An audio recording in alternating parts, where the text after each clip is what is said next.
ஒரு 100 வருஷத்துக்கு முன்னாடி பாவம் யாராவது செஞ்சிருப்பாங்கல்ல, அதை விட நாம 100 மடங்கு பாவத்தை வச்சிருக்கோம். 2 காரணம் அதுக்கு.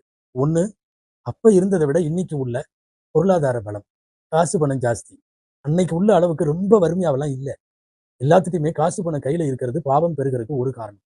2வது காரணம் என்ன தெரியுமா? கருவிகள் மற்றும் விஞ்ஞான வளர்ச்சி, கருவிகளின் கண்டுபிடிப்பு, தகவல் தொழில்நுட்பத்தினுடைய விரிவாக்கம் பாவங்களை அதிகமாக்கியிருக்கு. ஒண்ணும் வேண்டாம், பெருசா நம்ம சிந்திக்கவெல்லாம் வேணாம். மொபைல் இல்லாத காலத்தின் பாவத்தை விட இன்னைக்கு நாம மொபைலை கையில வச்சிருக்கிற காலத்துல பாவம் அதிகம். தொலைபேசிகளோ அந்த அழைப்புகளோ எல்லாம் இல்லாத காலத்துல இன்னைக்கு எந்த பாவத்தை எடுத்தாலும் அது லேசாகி இருக்கிறது. காரணம் இன்றைக்கு வந்திருக்கிற கருவிகள். எனவே சுருக்கமா, கருவிகளால் பாவங்கள் அதிகம், காசு பணம் பெருக்கத்தால் பாவங்கள் அதிகம். நல்லா சொன்னா, கொஞ்ச காலத்துக்கு முன்னாடி இருந்தவங்களை விட நாம மிக அதிகமான பாவங்களை கையில வைத்திருக்கிறோம். என்ன செய்யணும்? கையேந்தணும். ரப்பே மன்னிச்சிரு, உன்கிட்ட சரணடையற மன்னிச்சிரு.